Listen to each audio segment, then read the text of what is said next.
Hello everyone, I hope you are living very well and आप अपनी पढ़ाई का, फैमिली का ध्यान काफ़ी अच्छे तरीके से रख रहे होंगे और अपनी लाइफ को शानदार तरीके से एंजॉय कर रहे होंगे। एंड फ्रेंड्स, आज आप लोगों के लिए मैं एक डिफरेंट टाइप की वीडियो लेकर के आया हूँ जिसमें मैं बात करूँगा जीएनसीटीडी बिल की। ये जीएनसीटीडी बिल क्या है, यानी ये एक एक्ट है जो 1991 में बनाया गया था 69 कॉन्स्टिट्यूशन अमेंडमेंट से।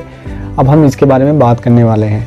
तो दोस्तों, इसके बारे में बात करने से पहले मैं आप लोगों को कुछ चीज़ें बता देता हूँ। फॉर एग्जाम्पल, अगर हम बात करें आज की इस वीडियो की, यानी इस बिल में जो अमेंडमेंट हुई है वो उसका कुछ ऐसा एग्जांपल बनता है। यानी एक तो आदमी है जिसको हमने इलेक्ट करके भेजा है, जिसके पास में सारी पावर है, यानी इसके पास सारी पावर है। अब ये जो है ना अपनी पावर को यूज़ करके हम लोगों के लिए बेनिफिट होगा। एक बंदा वो है जिसको हमने इलेक्ट ही नहीं किया है और उसके पास में सारी पावर चली जाए।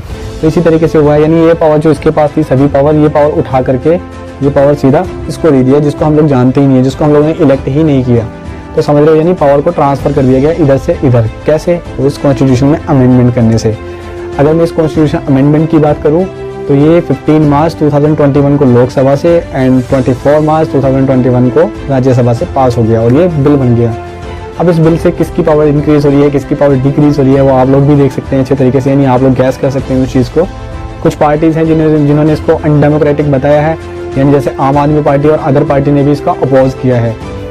बीजेपी के एक minister of state home affairs ने, यानी जिनका नाम GS किशन है, उन्होंने इसको सपोर्ट किया और बोला है कि ये अनडेमोक्रेटिक तो नहीं है, ये सिर्फ जो पावर्स हैं स्टेट की और लेफ्टिनेंट की, इनकी पावर को सिर्फ डिस्ट्रीब्यूट किया गया है।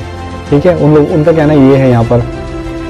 बेसिकली अगर मैं आप लोगों से यहाँ पर बात करूँ तो इसका सीधा पर्पज़ ये निकलता है कि जो इलेक्टेड गवर्नमेंट थी ना दिल्ली की, उस पावर को लेफ्टिनेंट के पास पहुँचा दिया गया। यानी जो एडमिनिस्ट्रेटिव डिसीजन थी किसकी, जो दिल्ली गवर्नमेंट एडमिनिस्ट्रेटिव डिसीजन लेती थी, अब उस पावर को हटा करके किसको दे दिया गया, वो पावर लेफ्टिनेंट को दे दिया गया। बेसिकली दिल्ली की जो कैबिनेट है, अब उसको गवर्नमेंट कहना तो ठीक ही नहीं यहाँ पे, क्योंकि गवर्नमेंट अब किसको दे दिया गया, लेफ्टिनेंट को दे दिया गया। यानी जो हमने बनाया था वो तो सिर्फ ऐसे ही रह गया है और जो सेंट्रल गवर्नमेंट ने अपॉइंट किया वो उसके पास में पावर हो गई है सब कुछ। यानी सेंट्रल गवर्नमेंट यहाँ पे इलेक्शन जीते या ना जीते, पावर उसी के कंट्रोल में रहने वाली है अभी। तो इस तरीके से भी आप इसको देख सकते हैं। और कुछ लोगों ने इसको बोला गया है कि डेथ ऑफ डेमोक्रेसी है, यानी डेमोक्रेसी की किस तरीके से हत्या की जा रही है, उसमें ये एक स्टेप और बढ़ गया, इस तरीके से कुछ लोगों ने बोला गया है। और यहाँ पर आप लोग देख सकते हैं। बेसिकली अगर मैं लेफ्टिनेंट गवर्नर की बात करूँ तो लेफ्टिनेंट गवर्नर जो होता है ना, वो सेंट्रल गवर्नमेंट के द्वारा अपॉइंट किया जाता है और स्टेट गवर्नमेंट के द्वारा जो एक इलेक्टेड कैबिनेट बन के आता है वो कॉमन पीपल ने इलेक्ट किया हुआ होता है। अब ये जो पावर थी ट्रांसफ़र कर दी गई है। दोस्तों, इसके लिए हम लोग सबसे पहले समझ लेते हैं दिल्ली के बेस्ट पॉइंट। अगर मैं यहाँ पर बात करूँ 1952 में कांग्रेस ने यहाँ पे जीत गई थी इलेक्शन को और यहाँ पर क्या हुआ था, एक स्टेट इस्टेब्लिश किया गया था दिल्ली। ओके, यानी पूरा एक स्टेट था दिल्ली। और यहाँ के जो फर्स्ट CM हुए चौधरी ब्रह्म प्रसाद यहाँ के फर्स्ट क्या हुए, CM हुए हैं दिल्ली के। और ये एक पूरा स्टेट हुड था। और नेक्स्ट क्या होता है, 1956 में एक स्टेट ऑर्गेनाइजेशन एक्ट बनती है। उस स्टेट ऑर्गेनाइजेशन एक्ट से इस जो दिल्ली का स्टेट हुड ऑप्शन होता है उसको हटा करके इसको यूनियन टेरिटरी बना दिया जाता है। क्या बना दिया जाता है, यूनियन टेरिटरी इसको बना दिया जाता है। टिल 1991 तक ये ऐसे ही यूनियन टेरिटरी रहता है। यहाँ पे मैं बात करूँगा 1991 के अंदर जो कॉन्स्टिट्यूशन अमेंडमेंट हुआ, 69 कॉन्स्टिट्यूशन अमेंडमेंट हुआ था, उस अमेंडमेंट के अंदर आर्टिकल है 239 में, इसी की बात करूँगा AA करके और AB करके। ठीक है, तो AA की अगर मैं बात करूँ तो A में A जोड़ दिया गया, 239 A में एक और A प्लस कर दिया गया और इसको इस यूनियन टेरिटरी से इसको national capital territory of Delhi बना दिया गया, यानी इसको एक स्पेशल स्टेटस दे दिया गया। एंड अगर बात करूँ 239 AB की, तो उसके अंदर स्टेटस दिया गया क्या, कि यहाँ पे लेफ्टिनेंट गवर्नर जो होगा वो अपॉइंट किया जाएगा। ठीक है, बेसिकली अगर मैं बात करूँ तो सभी जो स्टेट होते हैं उनके ऊपर एक गवर्नर को अपॉइंट किया जाता है, बट जो स्पेशल स्टेटस दिया गया इसके ऊपर एक उपराज्यपाल को अपॉइंट किया गया। यानी वो किसके द्वारा अपॉइंट किया जाता है, सेंट्रल गवर्नमेंट के द्वारा अपॉइंट किया जाता है। तो अब यहाँ से अगर बात करें हम लोग टिल 2014 तक, यानी ये जो कॉन्स्टिट्यूशन, ये जो एक्ट बन के आया है, कौन सा, GNCTD एक एक्ट बन के आया। और इस GNCTD एक्ट में आज मतलब अब प्रेजेंट में इसके अंदर क्या किया गया, अमेंडमेंट किया गया। और उस अमेंडमेंट से वो जो पावर थी, यानी अगर 1991 की मैं बात करूं तो 1991 में क्लियरली बोल दिया गया था कि जो स्टेट के सब्जेक्ट होंगे और जो कॉन्करेंट लिस्ट के जो सब्जेक्ट होंगे उन पे दोनों अलग अलग तरीके से काम करेंगे। यानी स्टेट अपने लॉ बना सकता है किसी भी सब्जेक्ट के ऊपर, बट कुछ एक्सपेक्ट हैं जिनके ऊपर जो सेंट्रल गवर्नमेंट होगी वही रूल बनाएगी, जैसे लैंड हो गया, पब्लिक ऑर्डर हो गया एंड रेवेन्यू हो गया। अब यहाँ से आगे बढ़ते हैं। 2014 से पहले लेफ्टिनेंट गवर्नर को कोई भी नहीं जानता था, मतलब कोई इतना नहीं जानते थे, इतना फेमस नहीं हुआ था, इतना कोई पॉपुलैरिटी नहीं मिली हुई थी इसको। बट अगर मैं बात करता हूँ 2014 के बाद की, तो सेंटर में बीजेपी एनडीए आ जाती है मेजोरिटी के साथ। बट तब 2015 के अंदर दिल्ली के अंदर इलेक्शन होता है, तो उसके अंदर बीजेपी, कांग्रेस या फिर आम आदमी पार्टी, तीनों ने ही बात की थी कि ये जो दिल्ली है ना, इसको स्टेट हुड बना दिया जाए, यानी इसको पूरे स्टेट का स्टेटस दिया जाए, ठीक है, यानी इसको पूरा स्टेट कंप्लीटली स्टेट बना दिया जाए।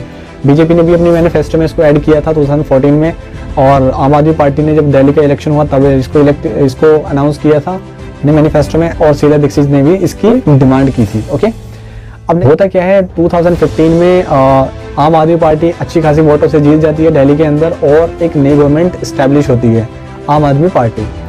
यहाँ पर बीजेपी पूरी तरीके से हार जाती है, और जीता कौन है यहाँ पे, आम आदमी पार्टी।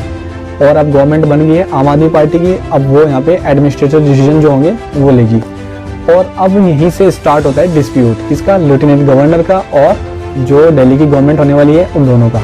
यानी अब जो भी स्टेप लिए जाएंगे किसके, यानी जो यहाँ पे दिल्ली गवर्नमेंट है वो कुछ स्टेप लेगी और उसके बीच में दोनों टकराएंगे, यानी डिस्प्यूट, यहाँ से डिस्प्यूट स्टार्ट होता है लेफ्टिनेंट गवर्नर का और दिल्ली गवर्नमेंट का।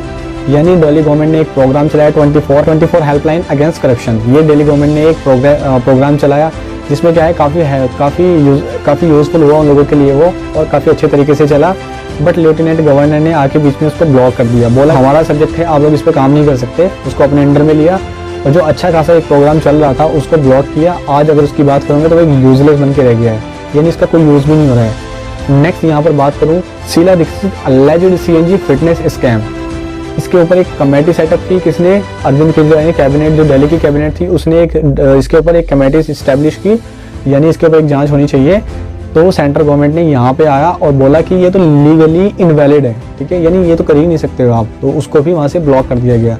यानी काफ़ी सारे इस तरीके से तो इस तरीके से इन दोनों के बीच में एक्शन बढ़ने लगा। और जो दिल्ली गवर्नमेंट थी उसने चैलेंज किया हाई कोर्ट में चैलेंज किया, बट जो हाई कोर्ट में फिर से जो जजमेंट आया वो किसके फेवर में आया, लेफ्टिनेंट गवर्नर के। फिर यहाँ से कुछ स्ट्राइक किया आम आदमी पार्टी ने, स्ट्राइक के बाद में इसको चैलेंज किया गया सुप्रीम कोर्ट के अंदर। सुप्रीम कोर्ट ने 4 जुलाई 2018 में इसके ऊपर जजमेंट किया और बोला कि कॉन्करेंट लिस्ट जो है उसके ऊपर जितने सब्जेक्ट लेफ्टिनेंट गवर्नर यानी सेंट्रल गवर्नमेंट के होते हैं वो सिर्फ उन्हीं पे काम कर सकती है, जो स्टेट के गवर्नमेंट के जो सब्जेक्ट होते हैं उनमें कोई इंटरफियरेंस नहीं कर सकती, ठीक है। यानी इस तरीके का एक जजमेंट आया, दोनों की पावर को क्लियरली डिस्ट्रीब्यूट कर दिया गया। और फिर बीच में 3 साल तक यानी अब तक यानी अब तक कोई भी डिस्प्यूट नहीं हुआ था इनके बीच में। फिर से पता नहीं क्या हो गया कि ये एक स्टेप नया आ गया और फिर से वही पावर जो दिल्ली गवर्नमेंट के हाथ में थी, यानी जो दिल्ली गवर्नमेंट के पास में थी, उसको यहाँ से हटा करके लेफ्टिनेंट गवर्नर को दे दिया गया। दोस्तों बेसिकली आप लोग इसको सोच सकते हैं, यानी जिसको हम इलेक्ट कर रहे हैं उसके पास में कोई पावर है नहीं, और जिसको हमने इलेक्ट ही नहीं किया, एक गवर्नमेंट कोई भी आ जाए जो अपॉइंट कर दे किसी लेफ्टिनेंट गवर्नर को, और वहाँ से क्या हो सकता है, वहाँ से होगा कि जो पावर इसको मिलनी चाहिए थी, जिसको कॉमन पीपल ने इलेक्ट किया है या अदर पीपल ने जिसको इलेक्ट किया है उसको मिलनी चाहिए थी, वहाँ से पावर हटा करके उसको दे दी गई जिसको इलेक्ट ही नहीं किया किसी ने। तो यहाँ से आप देख सकते हैं कि ये पावर किसके पास है और कौन यहाँ पर डिसीजन ले सकता है। अब तो कितने हद तक ये सही है कि आप लोगों को लगता है। कुछ लोग डेमोक्रेसी की बात करते हैं कि डेमोक्रेसी है तभी तो आप लोग बोल पाते हैं, स्पीच दे पाते हैं, कि खड़े होकर बात कर लेते हैं। तो मैं यहाँ पे बात करना चाहूँगा ईस्ट इंडिया कंपनी की, वो भी 600 में आई थी। बट धीरे धीरे जब डेमोक्रेसी हटने लगी ना, तभी जाके उन्होंने क्या किया, अपनी इंडिया को कॉलोनी बनाया था। एकदम तो आते किसी ने भी नहीं बनाया था यार, यानी एक एक स्टेप क्या हो रहा है, टूटता जा रहा है। यानी अब जो एजुकेशन होंगी या फिर दिल्ली दंगों की जो बात होगी, या वुमेन के लिए अगर मैं बात करूँ, जो वो बस वगैरह फ्री थी, दिल्ली दंगों की अगर मैं बात करूँ तो उस पर जो कमेटी बनी हुई थी, जांच कमेटी, अब वो भी हटा दी जाएगी। यानी अब जो भी डिसीजन लेगा वो कौन लेगा, लेफ्टिनेंट गवर्नर लेगा। यानी अब जो दिल्ली की जो कैबिनेट मिशन है, यानी अगर वो कोई रूल रेगुलेशन बनाएगी तो वो किससे जाके बात करेगी, वो लेफ्टिनेंट गवर्नर से करेगी। यानी लेफ्टिनेंट गवर्नर अगर उसको पास करेगा तो ही जाके वो लॉ बनेगा, वरना नहीं बनेगा, ठीक है। तो आप लोगों को कैसा लगा वीडियो, आप मुझे कमेंट बॉक्स में कमेंट करके जरूर बताइएगा। एंड फ्यूचर में आप लोगों के लिए ऐसी वीडियो बनाता रहूँ। आप मेरे चैनल को सब्सक्राइब कीजिएगा। And thank you so much, bye bye.